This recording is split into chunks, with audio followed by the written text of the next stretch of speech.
Today we continue our conversation as we look at COVID-19 deepening corporate governance in Nigeria. Very important that sustainability of businesses and efficiency of governance is entrenched even in periods like this.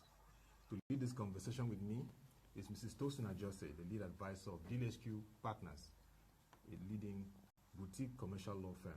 Good morning, Mrs. Tosin. Good morning, Otto. Yes, it's nice to be in the studio with you this morning. Yes, nice to have you. And with me in the studio is Mr. Bosun Omofaye, CEO of Frontier Africa Reports. Nice to have you, Mr. Bosun. Good morning. Thank you. And good morning, Mrs. Ajose. Yeah. Good morning. Happy Friday to two of you as the week wraps up. Thank you. It's been an interesting week. Yeah. Thank you. Yeah. So, Mrs. Tosin, I know that you've been very busy, but just a brief of how the lockdown experience has been for you and the easing, things you've learned and the experience so far. Honestly, it's been a roller coaster for me. I started out dealing with a lot of emotions, going from shock to, coming to terms with the realities of, what we were dealing with, and quickly having to ride out of, where I was to, get into the mode for crisis leadership because, I lead an organization. From then to, rolling out, a plan and a strategy to support, our clients, through this period, and also trying to ensure that, we are resilient in our approach and that we are able to continue to serve our clients with efficiency and the quality that they are used to getting from the organization. So it's been a roller coaster, but we're grateful to be alive. We are grateful for the opportunity to serve. And most importantly, we are grateful that we are still here today. Yeah, very nice to hear that, Mrs. Tosin. So let's go to corporate governance, which is very, very important in our time. If you could give us an overview now of the current corporate governance code that is post-2018, is taking effect from 2020 now. The impact is had so far on the public and private sector, and in this period, what challenges will it face with the COVID-19 likely disruptions? Okay, thank you very much, Otto, again. I think that I would like to start by just setting, the tone by explaining, what corporate governance is, and then talking about, what we have, currently as the framework for governance in Nigeria. So these are basically any set of rules that ensure accountability and fairness and transparency also in the way that institutions relate with their stakeholders. So in Nigeria, we've had quite a history, in terms of corporate governance, but I'll just basically start from 2016. So the government agency that is responsible, for financial reporting and corporate governance in Nigeria is the Financial Reporting Council of Nigeria. Yeah. In 2016, they took an ambitious dive to come up with a set of rules to govern different enterprises within the financial framework in Nigeria, the public companies, private companies, and then the not-for-profits. However, the set of rules sparked, a lot of controversy, within the financial market segment in Nigeria. And of course, very happy to know that, the Financial Reporting Council of Nigeria quickly recalibrated, went back, to look at, the challenges with the set of rules that had been brought out in 2016. And in 2018, we saw them come up with the Corporate Governance Code. And there were a lot of very insightful changes with the 2018 code, which are very, very, worth celebrating or commending the Financial Reporting Council. The first is that it suspended the very controversial 2016 unbundled codes, and it came up with a unified code for all enterprises in Nigeria.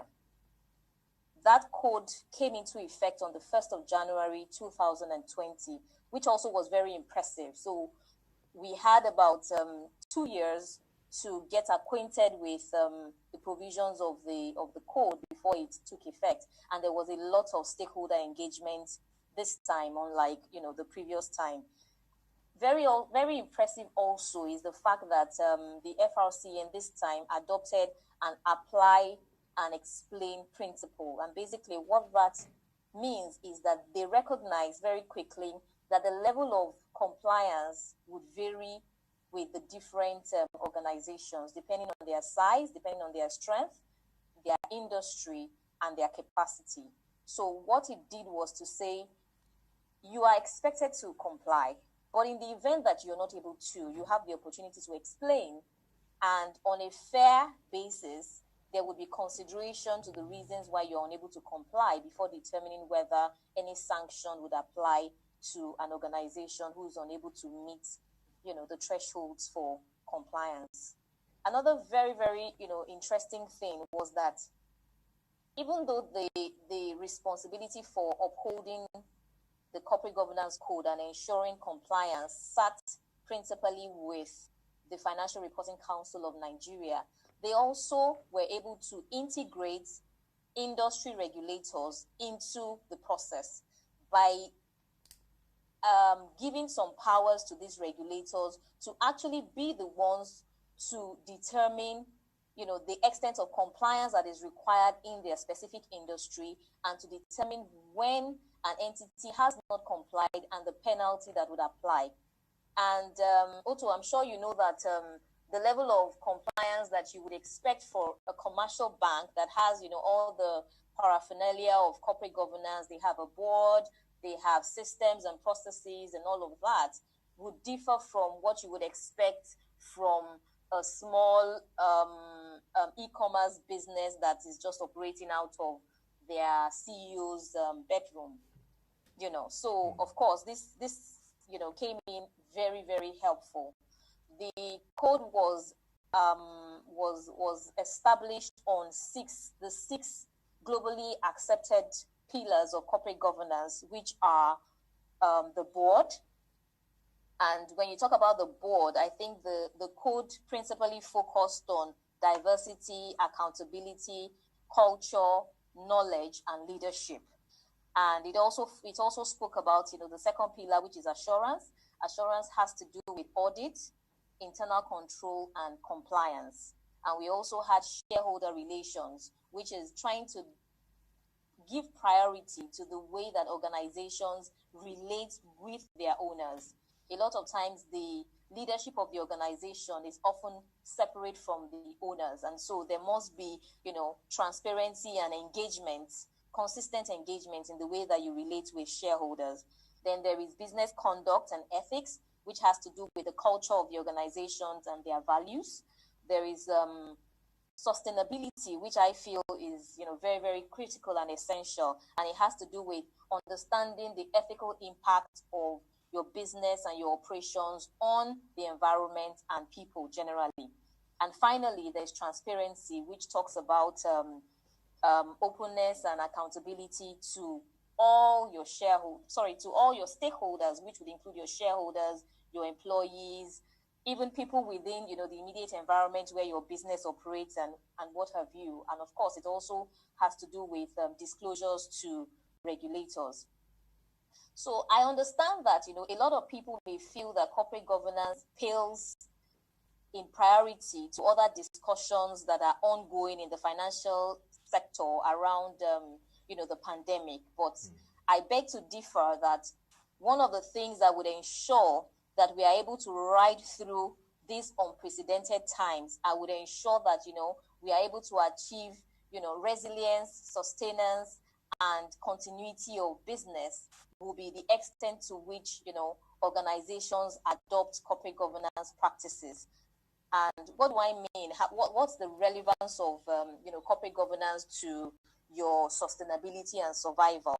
The other time I spoke about the board. So the board is the functional unit for decision making for any organization. At moments like this, you expect the board to step into what we call crisis leadership. You expect the board to be very, very supportive of management. You expect the board to be agile in their decision making. You expect the board to have, the resources and the capacity to take the right decisions that would move the organization forward. You expect them to be up to date on goings on in the international market, to be up to date on, all the different risks and management principles that they need to deploy to ensure that, they achieve, sustainability and business continuity. So why wouldn't we be talking about corporate governance? We also spoke about sustainability. At this point, we need to talk about sustainability in terms of allocation of resources. We need to talk about sustainability in terms of personnel. We need to talk about sustainability in terms of, business continuity. How do you ensure that you manage the resources of the organization such that you are able to tide this storm, still be existent when this is over, and map a path for you to quickly come out of, any circumstances that your business would have to face, in this period. And of course, transparency. A lot of stakeholders are looking to see, what is my organization doing? And right now, a lot of organizations are missing it. And how are they missing it? In two ways. One, there isn't sufficient stakeholder engagement. A lot of times you find that the management and the leadership, the board, take on the full responsibility of trying to map out, their out of crisis strategy without involving critical stakeholder group, which are the employees. And principally, that's why the employees are being paid. They have a critical role to play in sustenance and even in mapping out, strategies for times such as this. So transparency, communication, engagement, open engagement, being fair and equitable in the way that you assess situations and determine, how decisions will be made. Issues around health and safety of employees are related to corporate governance, for instance. So whether you would decide to bring your staff back to work or they work remotely, all of these will fall under corporate governance. Risk management is a critical element of corporate governance. And that is so instrumental to navigating our way out of the incidences of this pandemic. So there is no talking about business continuity. There is no talking about corporate strategies without all our efforts being targeted at achieving corporate governance. Okay, very elaborate insight you brought on the issue of corporate governance. You mentioned sustainability. I remember last year when you had the DealHQ Roundtable 1.0, you talked about building sustainable enterprises through adaptive corporate governance practices. Apart from sustainability, the other aspect that you raised was ethics, the need for ethics to be driven effectively, boards and corporations.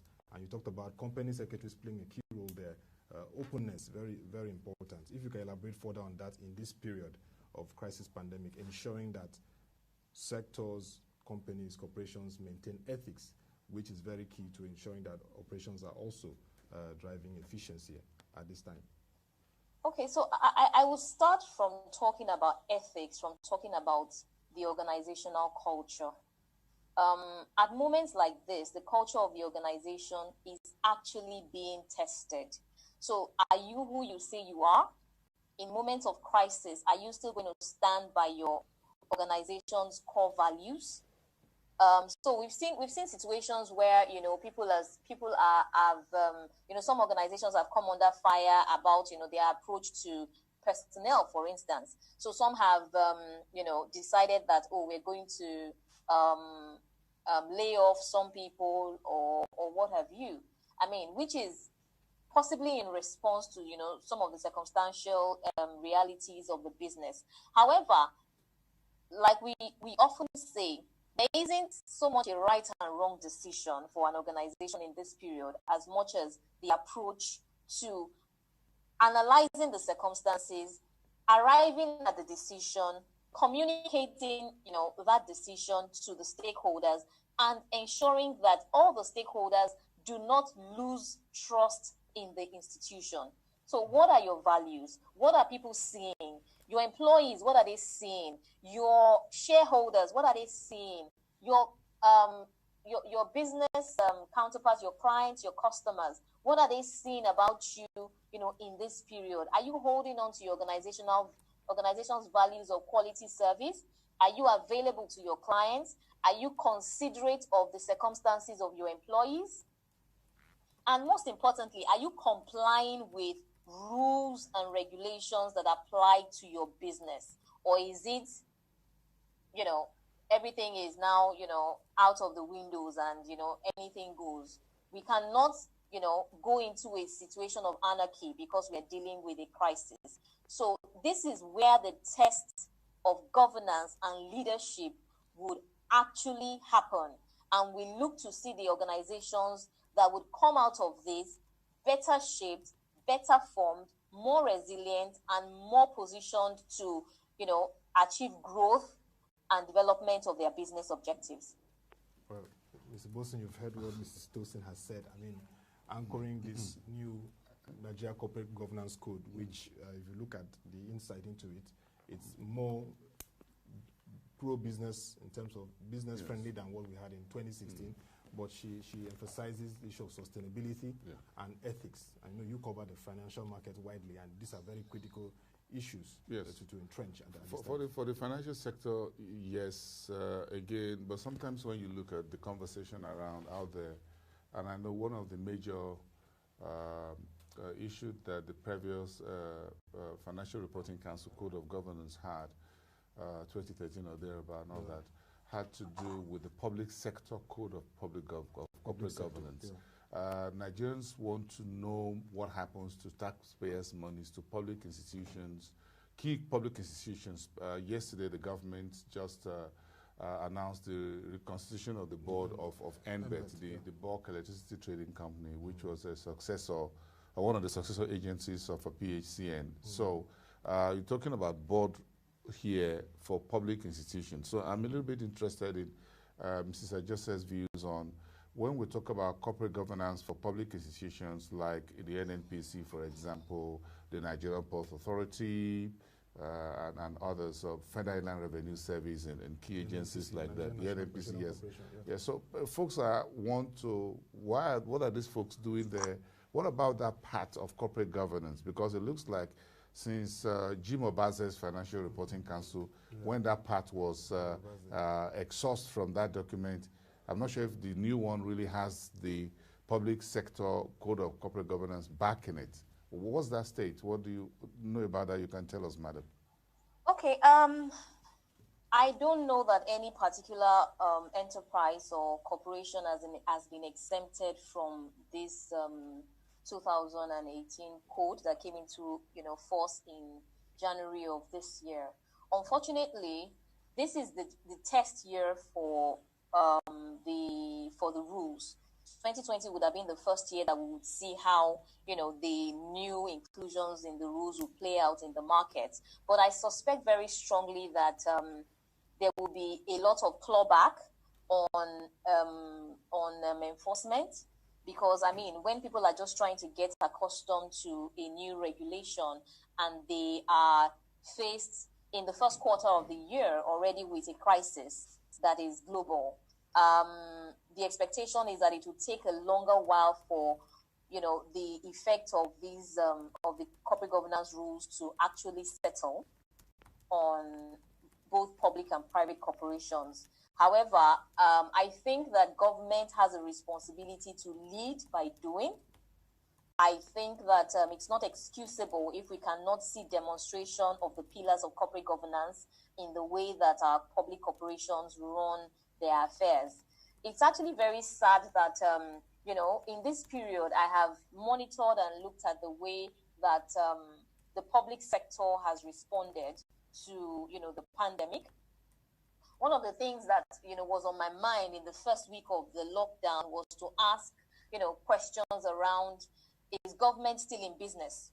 And what really happens to us that transact business with ministries, departments, and agencies. So we saw on the top level, decisions to say, okay, everybody sits at home. Initially, they said maybe level 12 and upwards, continue to go to work. But there's a critical difference between private sector response and public sector response, which I'm sure that a lot of us are very, very, it's very glaring and obvious to a lot of us. Private sector was quick to say, oh, let us roll out our business continuity strategies and plans. Let us, adopt, a digital transformation or a digital strategy that allows us, to continue to serve our customers, even when we're told to sit at home.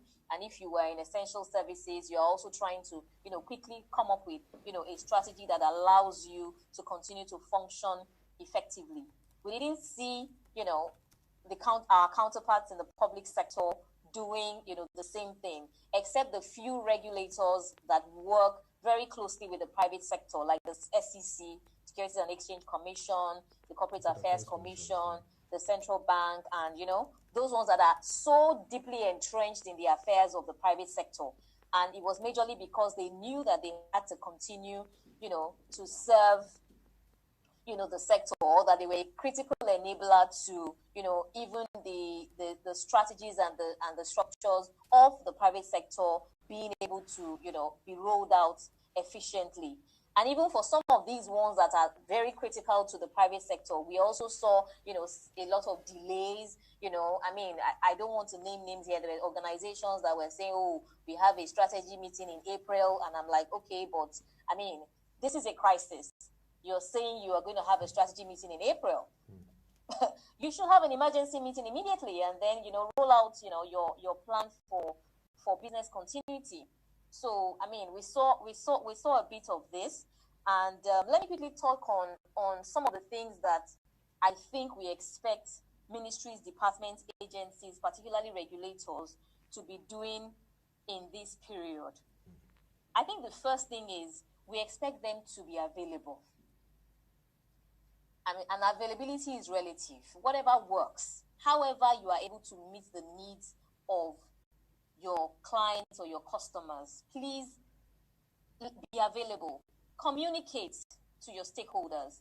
How can you be reached? Do you have a website? If you have a website, do you have emails? Give us names and numbers of officials that are responsible for different aspects of your business. I think the other one is make compliance easy for private sector and create efficient channels for communication. So if I need to send in an application for a waiver or an approval, or I need to submit a document for filing, please ensure that your online systems are working. Ensure that somebody is reading the emails. If you put a number on your website, please ensure that the number is working, that we can actually call the numbers and somebody would pick up the numbers. Ensure that your responses are agile. Ensure that you have empathy for the private sector. Delays are very costly. So if somebody is trying to do something and they put in an application and they send it via an email address that is on a website, please let us get a response the next day to say, we have received it, we are working on it. It gives some comfort. 2 days time, let us get another email giving us an update on where we are with that. And for the ones that have online channels, please get support where necessary to ensure that your online channels are working and working efficiently. The private sector is doing this. The leadership of private enterprises are not having sleep. They are working hard to ensure that their systems are working and they are able to continue to provide service. We expect nothing short of, public enterprises and organizations. I can feel you here, Mrs. Ajose, because without mentioning names, there had been very serious setbacks with certain government agencies that hitherto had said that they run 24/7 online services, and you can reach them at this point in time. Legal experts, other legal practitioners like yourself want to make certain requests or applications, and the online is down.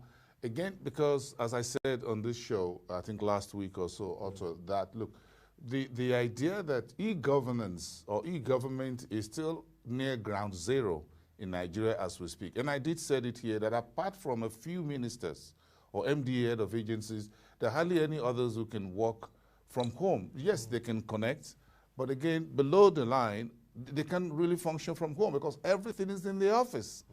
The file cabinets are in the office. The computers, hardwares are all installed in the office.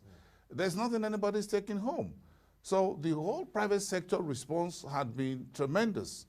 But the governance part of it had not really been, except the sound bites.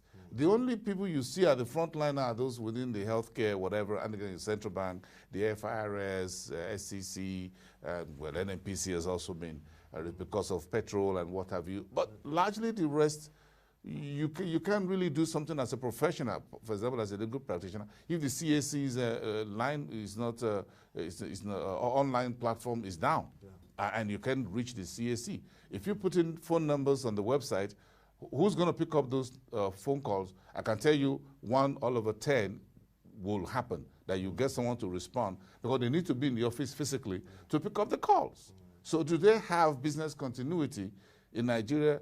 Ab initio, we don't have a very strong public civil service in the country.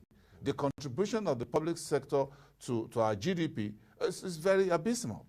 So right now, the e-government is seriously lagging the e-business. And this is the same government that should lead and be the enabler for the private sector to thrive. But you can't get it done. So now we're keeping government officials at home. How do they get back to work? And we mentioned this yesterday on this same show, that we need to find a way to get them back to work one way or the other, because government business is gradually grinding to a halt. You're asking businesses to go out, but they need permits. They need to renew certain contracts or permits or taxes. How do you ensure that these are done? It's very, very interesting. So you raised a very important point, madam, that maybe this would be the learning curve, and we should also use this opportunity to drive this point home, for that we need e-government as scalable as we have in the private sector, as functional as they are in the public sector. I'm not sure any bank will, if you call MTN now, there's nobody there to pick up your call at the call center, or you call DSTV. Well, hold on a second, somebody has to be there. They have to be there. Someone has to be there to respond. But right now, for many of government agencies, who pick up the calls? You can't call the Director General of a particular agency, or you can't call the minister. So if the websites are there, you want to make contacts or send emails, who responds to it? They should when? be available and accessible. Where is the business continuity or government continuity plan? I'm not sure it ever existed. I'm not too sure if it ever did. And this is very key for particularly investment at this time, because investors will still be making inquiries and want to see what exactly. Nigeria. So if they talk to business owners, they say, well, thank you so much as an advisor. I'll talk to so government agencies in XY state or federal, and you can't make it happen. And what happens to the investor? It just goes next door, and you have Benin Republic, you have Togo, you have Ghana, you have Cameroon, you have elsewhere. They just step next door where folks are picking their calls. They just call Rwanda, or they call Kenya, or anywhere else, or Botswana, or Mauritius. They just make a phone call, because nobody has any money now that is lying idle. They need to find the right destination and spot for it, invest it, and wait for something to happen. So we need to rewrite the architecture of e-government in Nigeria and use this pandemic as part of the whole plan. We're making so much plan, trillions of naira in what you call stimulus package, intervention. I think part of that money with this plan should go into e-government. Yeah. I mean, you have a point there. So, Mrs. Tosin, as you share your closing thoughts, we'd like you to key in the fact of attracting investment and easing the business environment. You know, PEBEC, the Presidential Enabling Business Environment Council, has been doing their work, and the National Action Plan 5.0 is still impacted by the COVID-19 disruptions. But what are you advising them to do to ramp up the process? And also for MSMEs this period, they will also need support. Advisory, managing the process. They also are major employers of labor at this time. So, thank you, Otto, and thank you, Mr. Bosin. Ease of doing business is not just lip service. We must get past the point where we pay lip service to ease of doing business. This morning I was just, thinking that, so last year we were celebrating that Nigeria is now ranking 131st out of 190 countries in terms of ease of doing business. And we celebrated a lot because we moved 15 places up from our last position. I mean, which is good. And I really commend, the efforts of the PEBEC. But unfortunately, ease of doing business does not end with policy drive alone. And I mean, PEBEC can do and drive all the right regulations, but if there is no collaboration amongst, the government agencies, the ministries and departments, we're really just wasting our time. So some of the good efforts and the positive progress we've made is because we have been assessed basically on, policy drive alone. But ask anybody that lives and does business in Nigeria if they feel like things are easier now than they were a couple years back, or even a foreigner that is looking to make investment in Nigeria. Perhaps not. I'm not sure that you'll get a lot of positive responses. And I actually want to take us through, all the different, criteria for the assessment, so that, we can break this thing down and make it, very simplified. The first one is the timeline for starting a business. Are we able to start a business or register a business within 24 hours? Is the process completely automated without any need for agents, brokers, or advisors? Can somebody sit outside of the shores of Nigeria and get a company registered within 24 hours? I'm sorry to say, my experience has not been yes. And I do a lot in this space. I cannot count how many times I have successfully registered a company within 24 hours.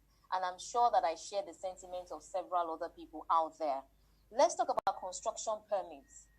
This process is supposed to be, completely automated now and shortened. I speak for Lagos, Nigeria, where I reside. And I'm also married to someone that works in the build sector. I'm not sure that anybody can process end-to-end a construction permit online. I'm not sure that that's happening. Electricity. So we're saying that now in Nigeria, it's easier to connect to the national grid if you have a new asset or a new property. But really, connection to the national grid does not enhance business. What enhances business is availability of electricity. That's what makes business easier. Then we talk about trading across borders. Last year, we had a major situation where government, locked up our borders, and a lot of people were not able to transact, businesses with, neighboring countries, particularly in the informal sector. Which, I'm told that is because, we're trying to curtail, smuggling in and out of products. But I don't know whether that's enough price to pay for killing, our cottage industries and making it difficult for them to transact businesses. Nigeria is not an island. It's not possible that we can try to be self-sustaining, but at the same time, we must continue to collaborate and do business with our neighbors. That's how it works, And then the final thing is enforcement of judgment. I don't even think I need to say anything about that. I don't know if it's easier, I don't know if anybody finds it easier. I really don't know, except if they're not dealing with Nigerian courts and maybe they're looking at, some other, way of dispute resolution. So what do we expect? The first thing that we expect is that the ease of doing business strategy should be inclusive of the informal sector. Okay. Not just the formal sector alone. 90% of the Nigerian business environment is informal. So how does our ease of doing business strategy impact the business of that woman in Aja Market who is selling fish? And I have a few suggestions. I think that whatever we're doing, there should be interventions for the informal sector. The other day I was on a webinar and somebody was talking about adoption of anchor schemes. So you say that these informal people, oh, they're not structured, they're not this, they're not that. Do you have some anchors that you can, designate, to reach out to these people and actually provide the needed hand-holding for them to upskill, uptool, and actually improve their business? Can we do something like that? I know that we do all the trader money and what have you, but I mean, how many people can we realistically reach with those kinds of interventions? I think the other one is, ease of business location and the cost of doing business. So in a market, you have a woman that has a small table where she sells her wares. She has to deal with the local government. She has to deal with the Yaloja. She has to deal with the council, the local government council. She has to deal with the area boys. And every day she's paying taxes to several layers of people. It's not recorded. Government doesn't even know what is going on. But these systems are entrenched and they've been there for so long. So a woman that is going to make 2,000 naira profit in a day ends up spending 800 naira paying taxes that are not even recognized, or accounted within our financial system. Then we have organizations, MDAs like the Corporate Affairs Commission. They have regional offices. We are hearing, oh, they're not registered. That's why they cannot benefit from interventions. They are not captured in the system. Can we have some of those people that are collecting taxpayers' money leave their office and go into these sectors and actually support these people? Take the forms to them, guide them, tell them the benefits, take them through the process. They're not going to come to CAC in Ikeja or Yaba to come and say, they can't even speak English. But we can still support them nonetheless, So we should create channels for self-service for this kind of people. Let's use USSD systems. Most of them have, phones, they can send text messages. Do enlightenment in local languages. Tell them to send a code to XYZ if they want to get XYZ. After all, they all did BVN. So it's not impossible. And then on the larger scale, I just want to mention a few things before I run off. I think that government should develop strategies now. We should not lose the opportunity of this pandemic. Automate government processes. Let's look for ways to achieve quick turnaround. Sometimes, you start an application. Some of these things are not rocket science. And you are on an application for 1 year, 12 good months, on a process that in other jurisdictions take 24 hours. They are automated and contactless. Then I have to spend resources to go to the government department in February. I go again in April. Auntie, please. Auntie, please. We don't want to do auntie, please anymore. We don't want to do that. Yeah, we don't want that. We just want to get, things done. Let's try to eliminate the use of cash and physical contact where possible. That is how to kill corruption within the system. Eliminate cash and physical contact so I don't have to do auntie, please. When I send my application online and I make my payments, let me just call a customer service line and say, I put in this application on the 21st. I haven't got any feedback. Can I please confirm what is going on? Don't let me go to auntie and say, auntie, please, or uncle, please. And they'll say, DG. That file is under DG's cabinet. And DG is on leave. Sometimes these things are lies. They just, fabricated, to frustrate people. But that's what we deal with. And I just wanted to, paint the reality of the picture because that's exactly what it is. And then simplify processes. Simplify processes. Why did it take me 9 months to process my voter's card? Some people gave up. I didn't, but I know what it cost me. How many productive work hours I put into chasing my voter's card. It doesn't happen anywhere else. And of course, reduce the need for middlemen. even when those middlemen are lawyers, if it's absolutely unnecessary, let the process move seamlessly. Yeah. We will make our money from other things. I hope I've not overtalked. No, I mean, you've highlighted those key issues. I mean, thank you so much. Short closing word from you, Mr. Wilson. I think the shortest closing words I would say is thank you, because you spoke my mind on a basket or a portfolio of issues, and just a very short closing word. Yeah. You see, one of the reasons why it's difficult for us to reopen government offices and allow the general workers to go in is still because of this issue of ante. If you open, and I'm going to keep using Lagos State where I reside, if you reopen Alasa Secretariat today, imagine the volume of people that will throng the gates of Alausa because they want to do one or two things within that place. Yeah. Now imagine so the government is worried about the spread of the virus. Yeah. Because the footmaths there will get seriously overrun. Yeah. You want to process your permit, you want your tenement rate, the lawyers are there, the journalists are there, the market women are there. It's all manual operation because we've introduced so many roadblocks on the highway to heaven. And it's also be an expressway. But it's become such a one road that those who are at the gate are not going in, and they don't want anybody else to go in. So there are a lot of roadblocks. Yeah. So how do we ensure to clear those roadblocks? What's the need for auntie or uncle when all you need to do is to get if you have a child born in the U.S., for example, Otto, all you need to have a passport, a U.S. passport for that baby. It's just to the post office. You don't need to go to immigration office or go to customs. You go to a post office, and you get it in 24 hours or 3 days, max. And that's a foreigner. Yeah.